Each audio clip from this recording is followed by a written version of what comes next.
What's up, guys? Lone Wolf back with you here on another episode of Howlers. And we shall begin. We're going to lop off a big chunk of this rust here with a cutoff wheel.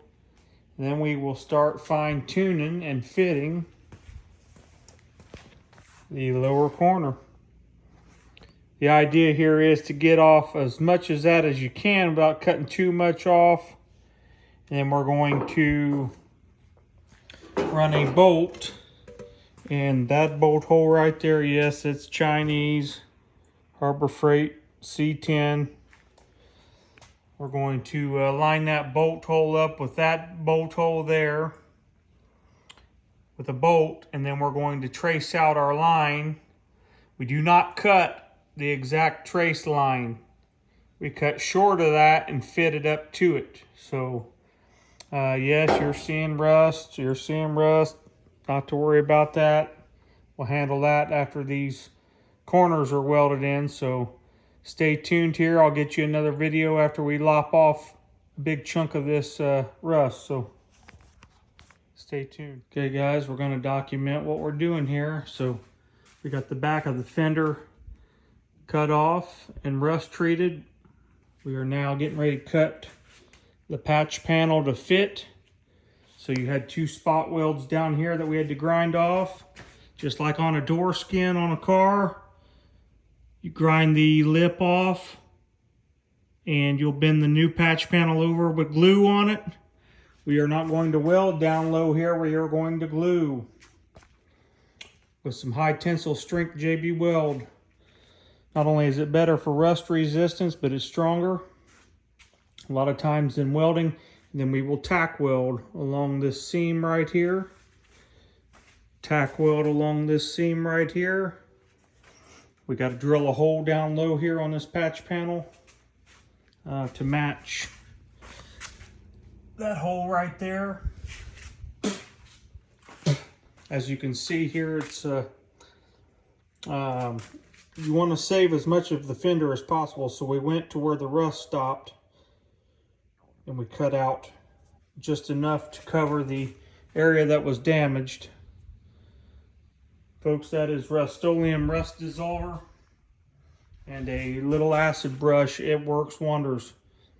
Takes about 30 minutes to a couple hours depending on the severity, and it turns it black, and it really works good. But we'll go back up in here with glue along this seam. And along this seam here, clamp it. Hammer and dolly our door skin lip over. Let that glue dry, and then we will come along here and tack. Spread the tacks out so it doesn't warp the metal. And there you'll have that patch panel. We still got to fine tune this one. There's the long line. We're going to cut below that down in this crevice right here and then start fitting the corner for that. But we wanted to save as much of this GM sheet metal as we could. As you can see, that's not the sheet metal they use on today's cars, folks. That is thick steel.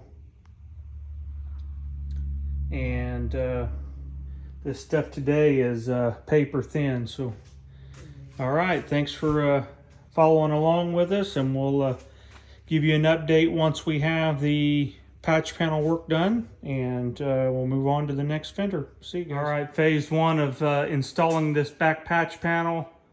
We have it clamped in place where it goes, and the inner brace has been glued. Yes, you see a big dent here, but we have to bend this lip over like a door skin and hammer and dolly all this.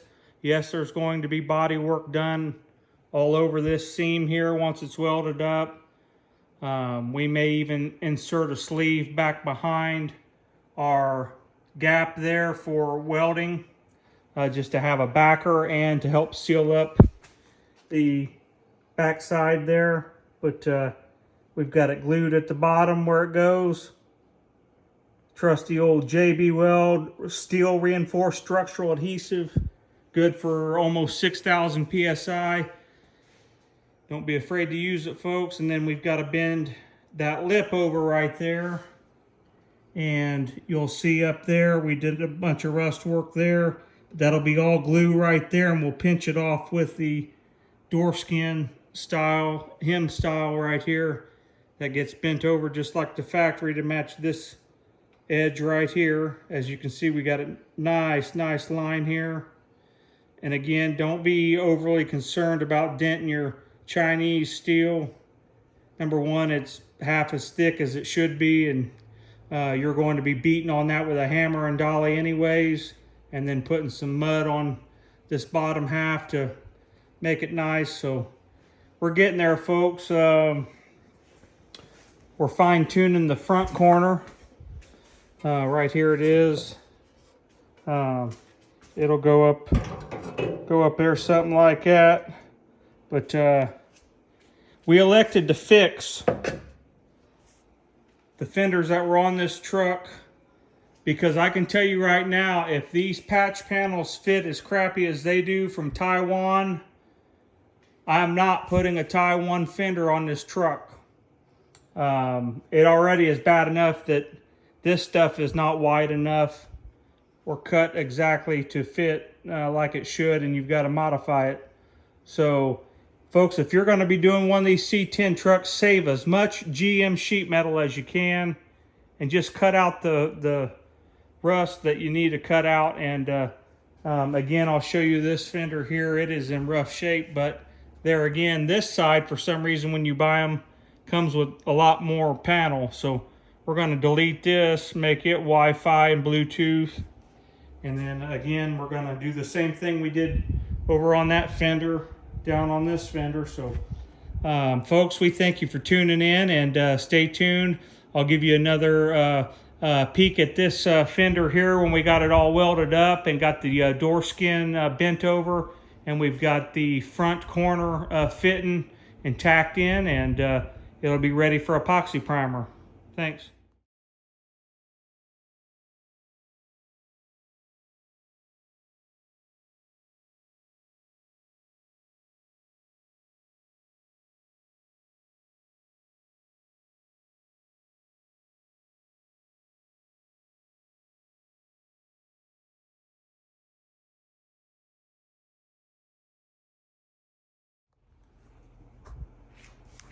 What's up, guys? Lone Wolf back with you here. Another episode of Howlers about to be uploaded, and show you the progress we made on the passenger front fender on the 1970 GMC pickup truck.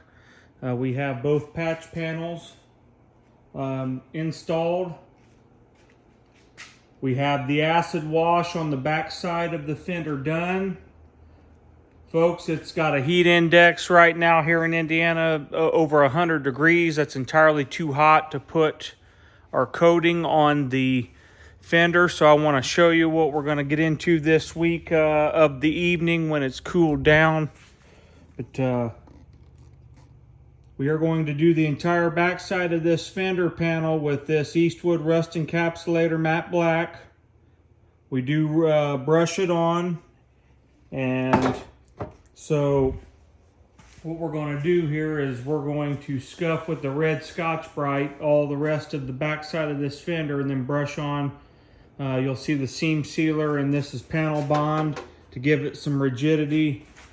Panel bond for rigidity here. Seam sealed up all the crevices. Now this is the back side. It's not going to be seen. This is all covered up, so we weren't worried about pretty. Now, after the rust encapsulator goes on, we will take Raptor spray and bed liner, and we will do the entire underneath side, this entire upper inner fender with Raptor bed liner, black. All of this bracing, Raptor bed liner. We are contemplating doing a Raptor bed liner on the outside, color match to the dark GM blue that we're going to put on this. On the bottom side, clear down the side of the truck like rock guard, to give it some more durability, because we will be driving this truck, Hot Rod Power Tour, some of these Chevrolet, GM things down in Tennessee and down southern United States that travel around. This truck will be driven 12-valve Cummins diesel engine, very reliable. I wanted to give you guys an update. After we do the back side here with the rust encapsulator, we will flip the fender over and start doing the body work on the seams where we put the patch panels in.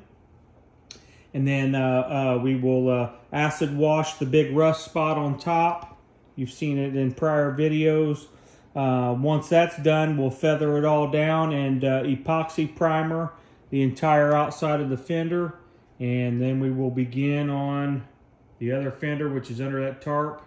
And after that fender's done, we will strip this hood down to bare metal. And we will do the same thing we did on the back side here with the acid wash and the Eastwood rust encapsulator on the underneath side of that hood. And then we will Raptor bed liner the entire underneath side of that hood. So thanks for sticking with us here at Howlers. Like, share, and subscribe. Click the bell for notifications. Stay tuned. We've got a lot of content coming for the future on this project. And tune in to our podcast too, Bent Over the Barrel. We have more guests coming on this year, and Chief and I and Pig and I both will sit down and have some good episodes for you coming out. We just trying to been juggling this project here and Howlers content with the podcast, and working full-time jobs. It's hard to do both and release a lot of content consistently on both. So we'll give you a little bit of both, but right now it's been Chevrolet pickup season, and we're wanting to get this thing ready so we can start getting the cab off of the chassis and getting the control arms over to Media Blast. We're going to fully rebuild the control arms and put new joints and everything in that. And we'll have Troy Media Blast those and epoxy prime those, and then they will get, as well as the frame, will get treated with the Eastwood encapsulator and Raptor bed liner as well. So again, thanks guys for staying tuned to Howlers, and come back for some more.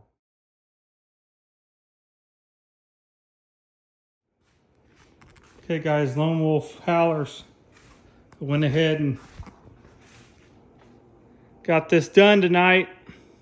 Backside is ready for spray bed liner, and the outside's ready for final metal work and body work. So I wanted to kind of show you guys how we transformed the backside of this panel. Every crevice has this stuff in it, and it looks like a brand new OEM panel. It's going to look real good with the spray bed liner in there to help protect it. Should stay rust free for quite a while. So we'll walk around the front here, and as you can see, we replaced the lower corners on this fender, and it is ready for some body work. And we'll descale the rust up here at the top, bring it back to shiny metal, and epoxy prime, and set it aside until we're ready to cut in the color and hang the panels for the final paint job. So once this fender's done and in primer, you won't see it for a while, but we're going to get the other fender knocked out just like we did this one.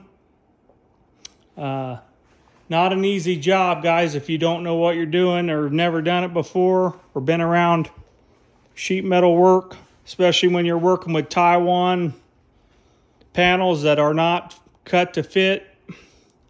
They are a little smaller than what they should be, and you'll see that in other videos that you watch on YouTube. But try to save your GM fenders, folks, because those Taiwan fenders, if these patch panels here didn't fit like they didn't fit and we had to custom cut them and fit them, then you're not going to get a Taiwan fender to fit that truck to give you a good line to the door and rocker and hood. So if you can, just take the time. I know it takes extra time and a lot of time, but save your GM panels, folks.